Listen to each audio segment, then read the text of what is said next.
kami memperkenalkan diri. Saya Hesti Mariansyah Buller dan rekan Saya Milawati.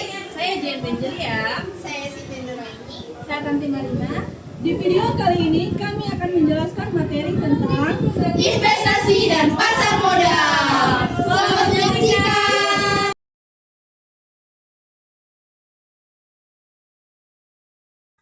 Perkenalkan, nama saya Siti Nuraini. Saya akan menjelaskan definisi investasi dan pasar modal. Investasi adalah kegiatan penanaman modal dalam bentuk aset atau dana dengan tujuan untuk mendapatkan keuntungan atau meningkatkan nilai di masa depan. Investasi dapat dilakukan oleh individu, perusahaan, atau lembaga dalam berbagai bentuk, seperti properti, emas, saham, obligasi, atau pendidikan. Tujuan utama investasi adalah memperoleh pendapatan pasif, melindungi kekayaan dari inflasi, serta meningkatkan kesejahteraan finansial di masa depan. Sementara itu, pasar modal adalah sebuah mekanisme atau tempat yang mempertemukan pihak yang membutuhkan dana seperti perusahaan atau pemerintah dengan pihak yang memiliki dana, yaitu investor. Di pasar modal sendiri, transaksi dilakukan melalui berbagai instrumen keuangan seperti saham, obligasi, reksadana, dan derivatif. Pasar modal berfungsi sebagai sumber pembiayaan jangka panjang bagi perusahaan dan pemerintah serta menyediakan peluang investasi yang liquid bagi masyarakat. Dengan adanya pasar modal, ekonomi dapat berkembang lebih cepat karena tersedianya akses pembiayaan yang efisien dan transparan. Baik, saya akan melanjutkan untuk prinsip-prinsip dasar berinvestasi di pasar modal. Pertama, pergunakan dana lebih. Kedua, dapatkan informasi mengenai produk investasi sebanyak mungkin sebelum mengambil keputusan berinvestasi. Ketiga, jangan menempatkan seluruh dana investasi pada satu jenis instrumen yang sama. Keempat, kenali perusahaan sekuritas di mana kita akan berinvestasi. Dan terakhir, yang kelima, investasi secara berkala dengan orientasi jangka panjang. Terima kasih. Baik, saya akan menjelaskan untuk jenis pasar modal. Jenis pasar modal ada dua. Pertama, pasar perdana. Pasar perdana adalah penawaran saham pertama kali dari emiten kepada para pemodal saham selama waktu yang ditetapkan oleh pihak penerbit sebelum saham tersebut belum diperdagangkan di pasar sekunder. Harga saham di pasar perdana ditentukan oleh penjamin emisi dan perusahaan yang go publik berdasarkan analisis fundamental perusahaan yang bersangkutan. Kedua, pasar sekunder. Pasar sekunder adalah tempat terjadinya transaksi jual beli saham di antara investor setelah melewati masa penawaran saham di pasar perdana dalam waktu selambat-lambatnya 90 hari setelah izin emisi diberikan. Maka, efek tersebut harus dicatatkan di bursa. Harga saham pasar sekunder berfluktuasi sesuai dengan ekspektasi pasar. Pihak yang berwenang adalah pialang. Adanya beban komisi yang penjualannya dan pembelian pemesanannya dilakukan melalui anggota bursa, jangka waktunya yang tidak terbatas. Saya akan menjelaskan produk pasar modal. Pertama, saham. Saham adalah bukti kepemilikan perusahaan yang memberikan hak atas dividen dan potensi kenaikan harga. Diperdagangkan di pasar bursa, harga saham mempengaruhi oleh permintaan dan penawaran. Potensi keuntungannya tinggi, tetapi resiko kerugiannya juga pun besar. Investasi dapat dimulai dengan biaya kecil dan pajak dikenakan pada keuntungan. Kedua, surat hutang atau obligasi adalah surat hutang yang diterbitkan oleh pemerintah atau korporasi untuk mendapatkan dana. Mereka memiliki rating yang menunjukkan resiko gagal bayar dan umumnya memiliki tenor jangka panjang. Obligasi memberikan keuntungan berupa bunga atau kupon yang lebih stabil dibandingkan saham. Investasi biasanya dimulai dari 1 juta. Menawarkan resiko lebih rendah tetapi dengan potensi keuntungan yang lebih kecil. Ketiga, ada reksadana dan ETF. Reksadana dan ETF adalah produk investasi yang menggabungkan berbagai aset seperti saham dan obligasi, dikelola oleh manajer investasi profesional. Keduanya mudah diperdagangkan dan menawarkan potensi keuntungan tinggi dengan resiko mendarat. Investasi dapat dimulai dengan modal kecil, mulai dari 10.000, memberikan akses kepada investor untuk berpartisipasi dalam pasar modal dengan resiko yang lebih terkendali. Terima kasih. Saya Jenten Jelia. Di sini saya akan menjelaskan tentang manfaat pasar modal bagi emiten dan investor. Manfaat pasar modal bagi emiten atau perusahaan yang menerbitkan saham atau obligasi. Yang pertama itu sebagai alternatif sumber pendanaan yang murah. Yang kedua, untuk meningkatkan likuiditas perusahaan. Yang ketiga, untuk meningkatkan reputasi perusahaan. Dan yang keempat, untuk meningkatkan nilai perusahaan. Selanjutnya, manfaat pasar modal bagi investor atau pihak yang membeli saham. Yang pertama, sebagai sarana investasi dengan potensi keuntungan yang tinggi. Yang kedua, diversifikasi portofolio dari berbagai jenis instrumen investasi. Yang ketiga, likuiditas yang tinggi. Dan yang keempat, partisipasi dalam pertumbuhan perusahaan.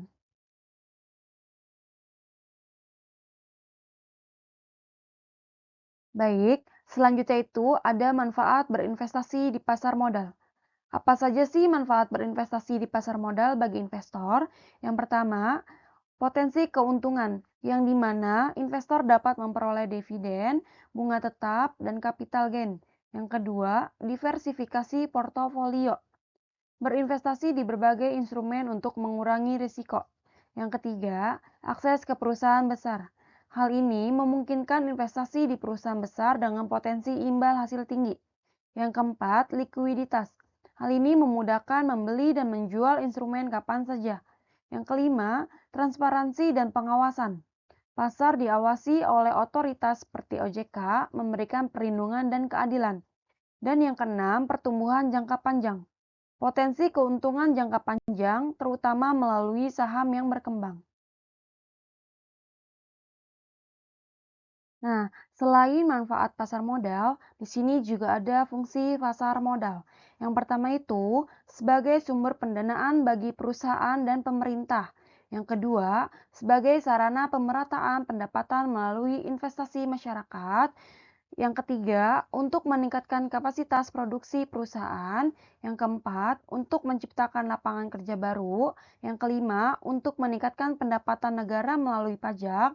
Dan yang keenam, menjadi indikator kondisi perekonomian suatu negara.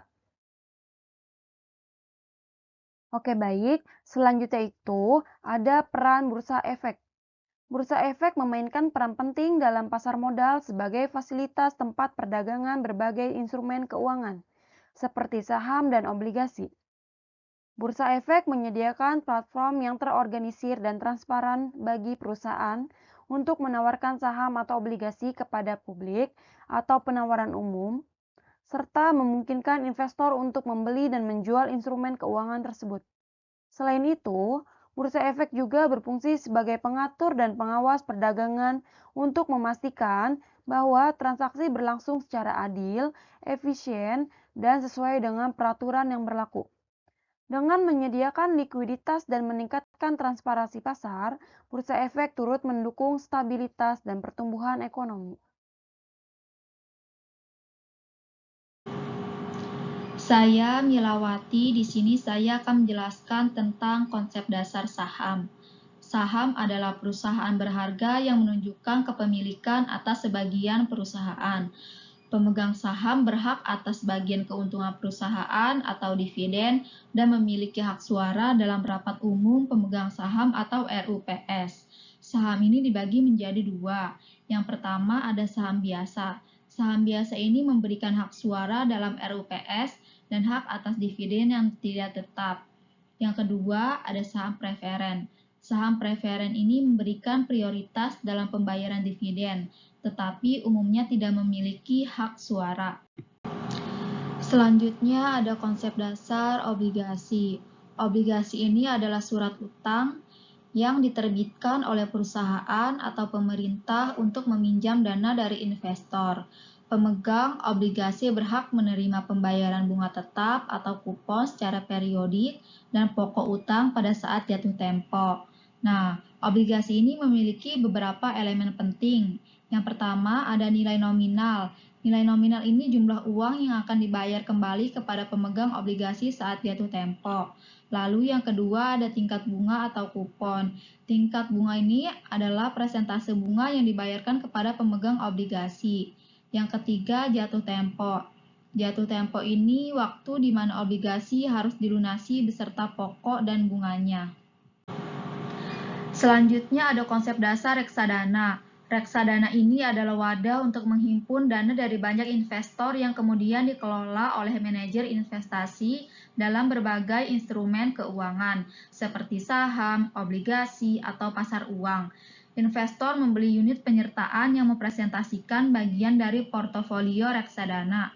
Keuntungan yang didapat berasal dari capital gain atau peningkatan nilai investasi dan dividen yang diperoleh dari instrumen yang dimiliki.